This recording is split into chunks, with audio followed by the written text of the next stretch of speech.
Sabay-sabay natin alamin ang mga kaganapan na nangyayari sa ating bansa.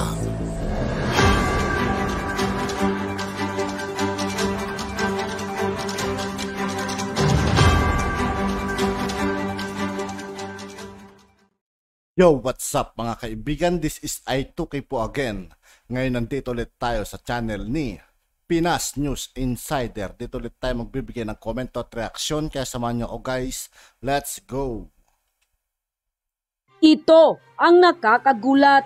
Trending ngayon sa mundo ng social media ang di umano'y balitang lahat ay babalik sa gobyerno at tila mangyayari at tutuparin na ni President Bongbong Marcos ang kanyang ipinangako.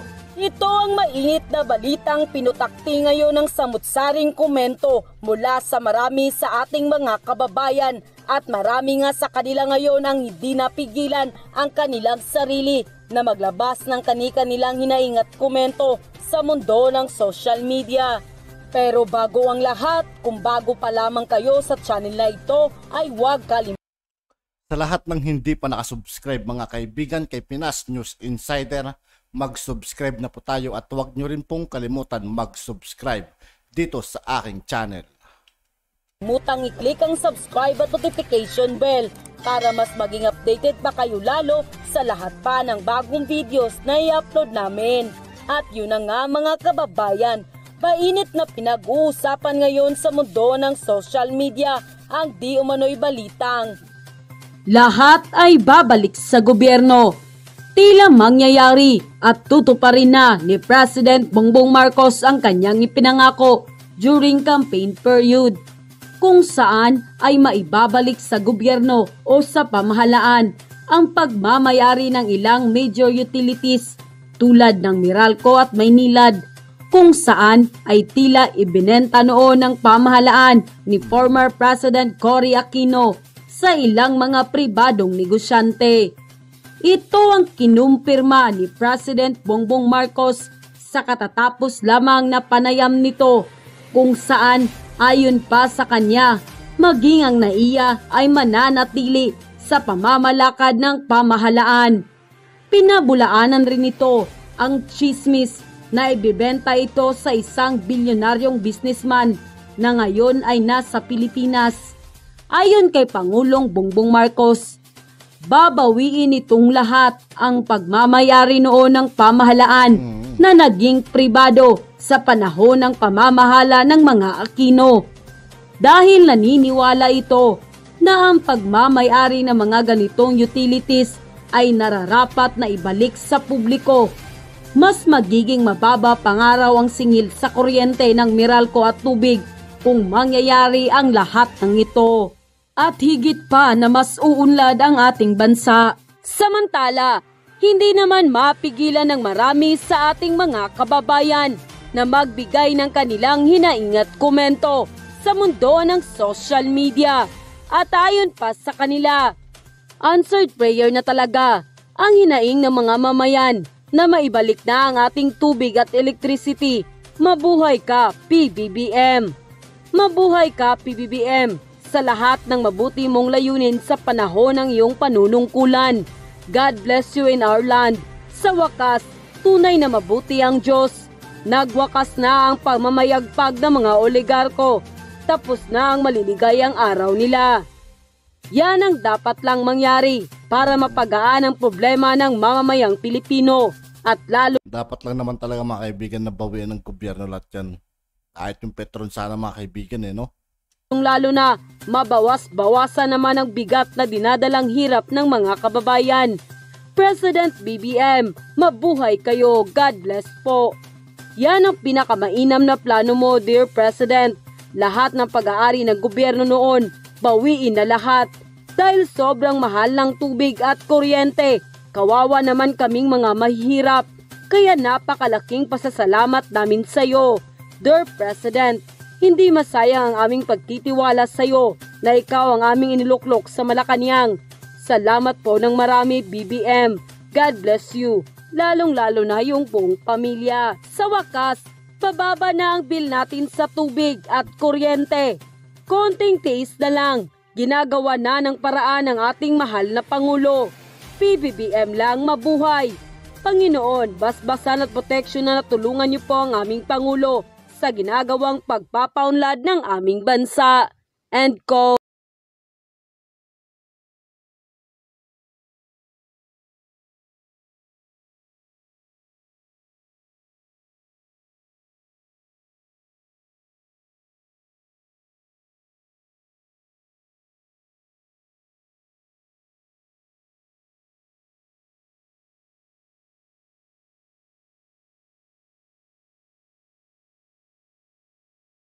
My participation will serve to promote and protect the interests of our country, including our continued efforts towards economic growth, attaining food and energy security, promoting trade and investment, combating transnational crimes such as the trafficking in persons, and protecting migrant workers in crisis situations, amongst others. The leaders of ASEAN will also exchange views on pressing issues of common concerns, such as developments in the South China Sea, the situation in Myanmar, and major power rivalries, amongst others. Ang pagkakaroon ng matibay na ugnayan sa mga kalapit na bansa at tapat na hangarin tungo sa kaunlaran ng rehiyon ang nagbubuklod sa atin kahit na magkaiba man ang ating mga lahi. Dahil ito ang magsisilbing susi sa ating mga pangarap na hatid ng isang bagong Pilipinas.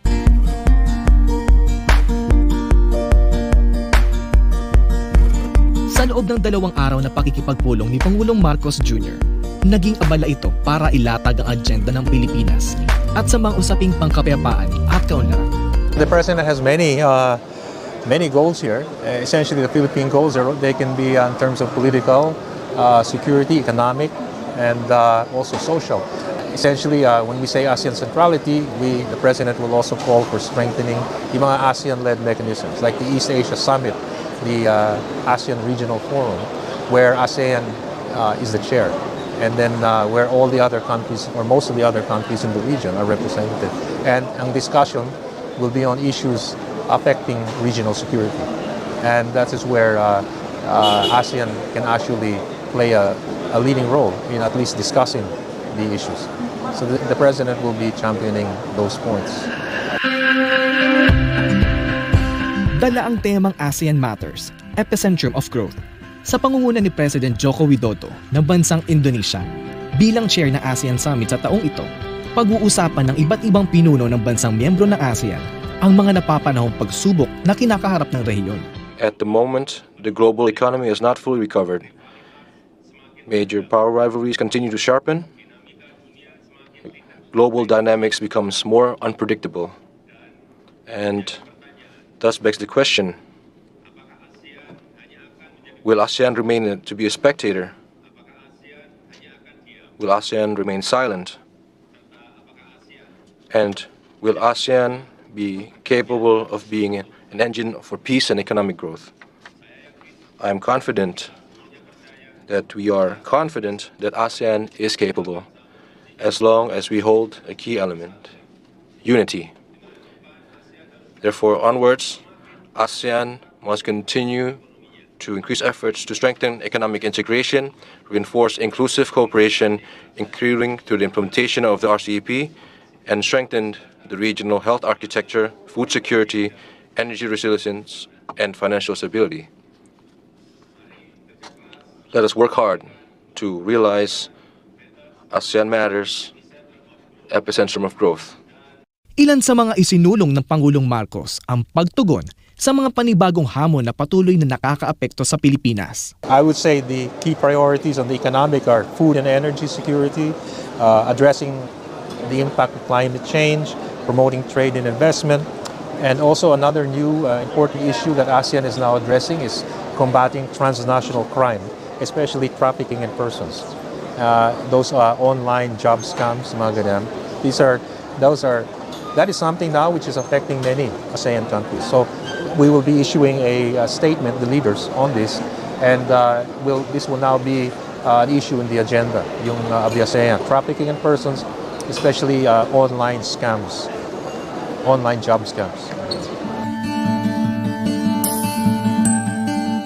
Karugtong nito, nakipagpulong din si Pangulong Marcos Jr.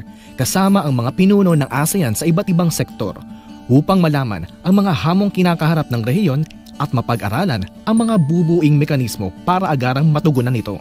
Katulad ng ASEAN Leaders Interface with Representatives of ASEAN Interparliamentary Assembly o AIPA, kung saan kasama ang parlamentarya ng mga bansa sa ASEAN.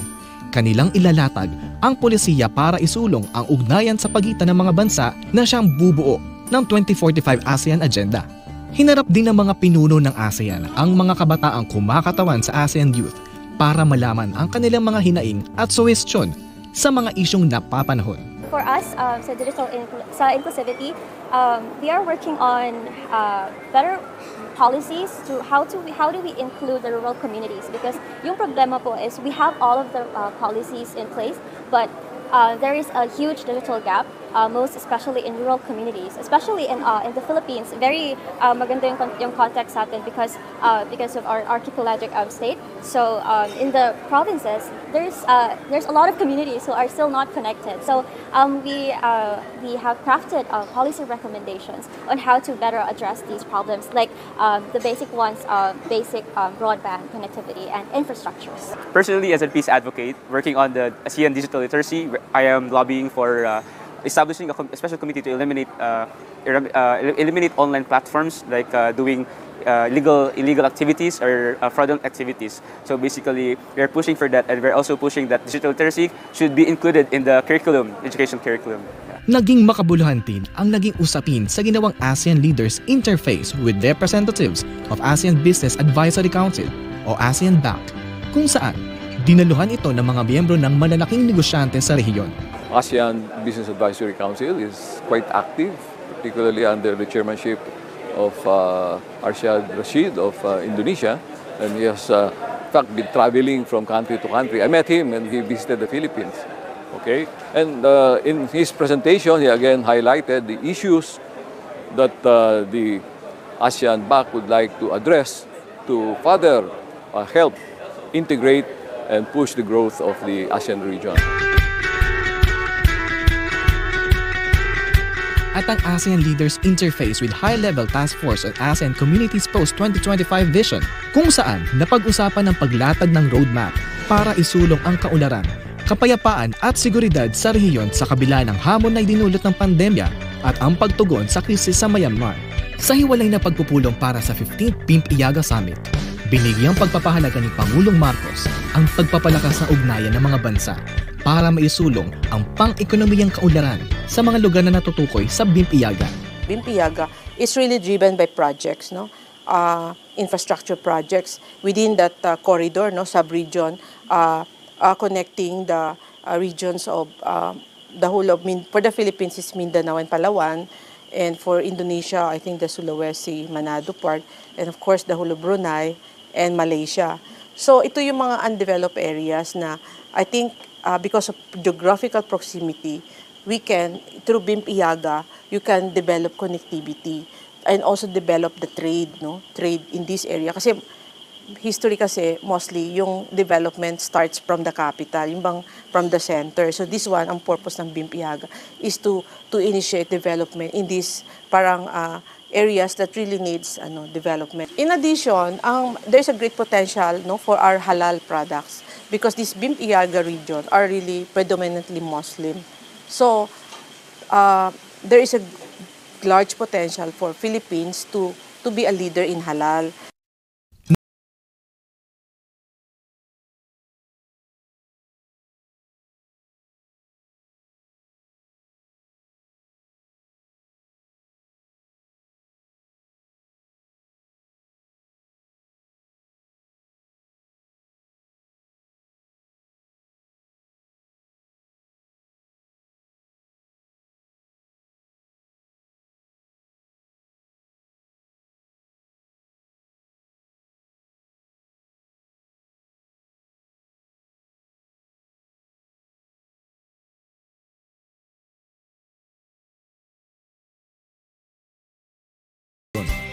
During our meeting with the ASEAN leaders, I emphasized the importance of upholding the international rules-based system which has underpinned regional security, peace, and order in our region.